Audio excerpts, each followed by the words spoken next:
Hey, I'm Michele Livich, I'm Sandra Lambert. and we're the hip chicks on writing. And we're here today to talk about satire and when it crosses the line into meanness. Yeah. So, there was recently a kerfuffle about an article called Only in LA I Ended Up in a Chanting Ritual at a C-list celeb's house. And the article was written by Carrie Quinn. And the kerfuffle was about whether or not Quinn was mean to the person that she was writing about, the one that she identified as the C-list celeb.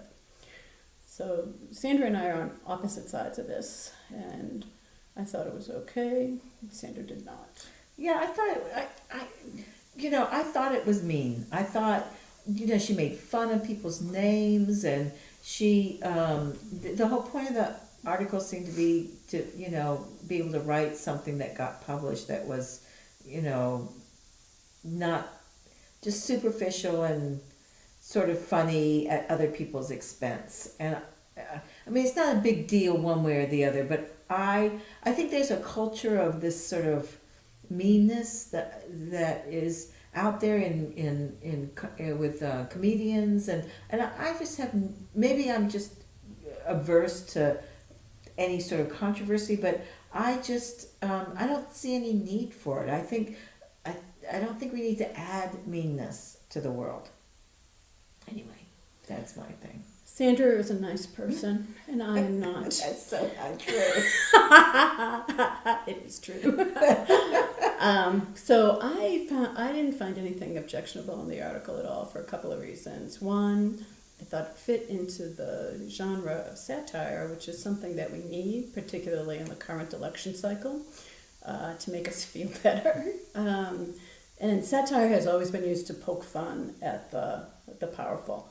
And in this essay, the writer, Carrie Quinn, she pokes fun at the celebrities, the celebrity lifestyle in LA.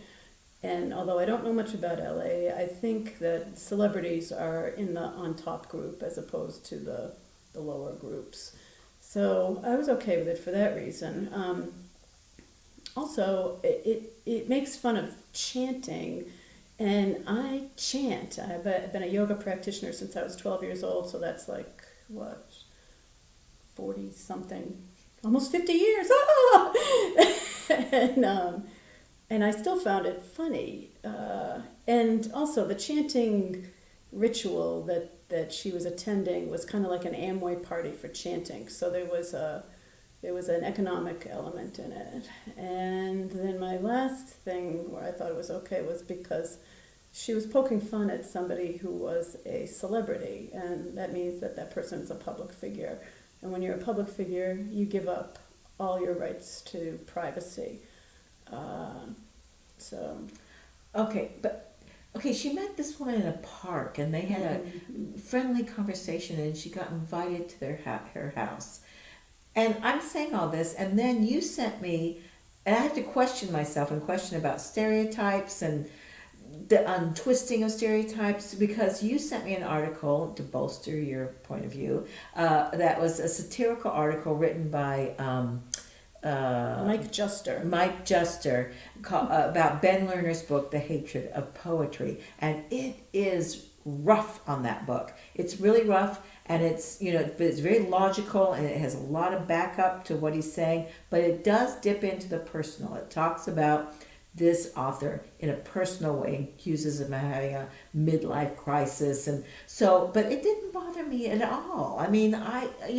So what was that about? Why did this one bother me and not the other? Mm-hmm. And so I have the question of, was I buying into the stereotype of men get to have, strong, even ugly opinions and be forceful, and when women are doing it, they're catty and superficial and being gossipy. And I'm mature enough and know enough about stereotypes that the whole accusations of women doing gossip, I've untwisted that to where, it's taking up that power, original power, where women talk about what's important in people's lives and about interpersonal issues, and somehow that gets labeled as gossipy or catty. And so I know that, but or is it just that I don't if one man's going after another man, I just don't care as much. I just seems more an equal thing, and I just there's no history of if he was been doing that about a woman, all of that history of oppression would have been in there on top of that and a part of that context. And there's not that context when it's one man going after another, that are sort of equal in that way, or I assume they are. I don't know much about them, so I have to question my own susceptibility to stereotypes in this. But I still think it was just like it bothered me. It seemed it seemed mean for no purpose.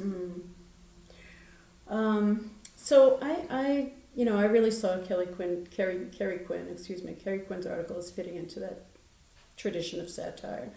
And the article that Sandra referenced that was written by Mike Juster, that was a book review of The Hatred of Poetry by Ben Lerner. And Mike he's an expert on satire. He's translated ancient satirists. He's really an expert on it. And he rips that book and he rips that guy. And it's funny.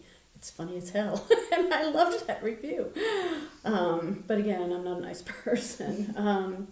But the thing that maybe saved Carrie Quinn's article for me is that at the end of the article, she makes fun of herself. They hand out cake to somebody who's got a chanting birthday, and she doesn't get any cake. And I could totally identify with that. I would be pretty pissed too. But I think that's often what brings great satire into the realm of the great, is when the author is able to turn that satirical lens back on themselves and treat everybody with the same whip.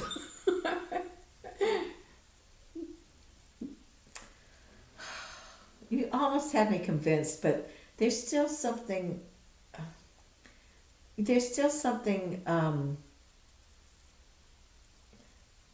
Just a little. I mean, I know she does the whole thing and makes fun of herself as wanting to be part of this, being part of the LA scene by going to a C-list.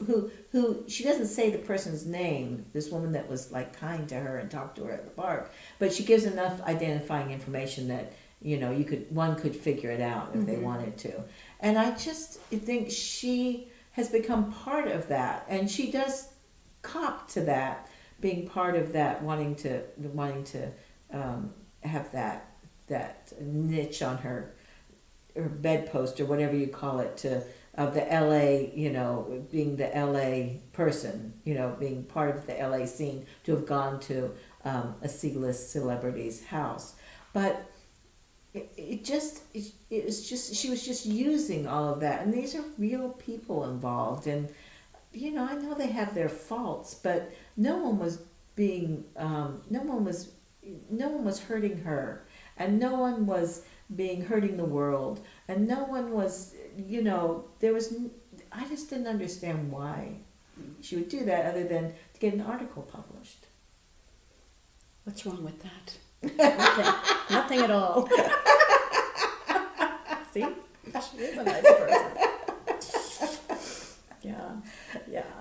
Well, I'm not so sure, actually, that the celebrity was just inviting her in out of the goodness of her heart. She wanted to make money. She wanted this person to join her chanting Amway Tupperware pyramid thing. Yeah. Well, you're right about that. I didn't notice that until you pointed it out to me. Mm-hmm. So there is that sort of changes things a little bit. But, I just making fun of people's names. Is there any, people's chosen names? Chance. Really? CHANTZ. Chance with an edge. But even before she knew that it was different, when she just thought it was Chance with a CE, which makes all the difference, of course. She was just saying ugly things to the guy about the name, people get to choose their own names no matter how. Yes. Anyway, yes. You just get to. Mm-hmm. Totally. Yeah. And be respected for it. Be called what you want to be called, even if it's Chance with a TZ at the end. Stop it, Michelle. Stop it. Oh, God. That might be a good place to end. Okay.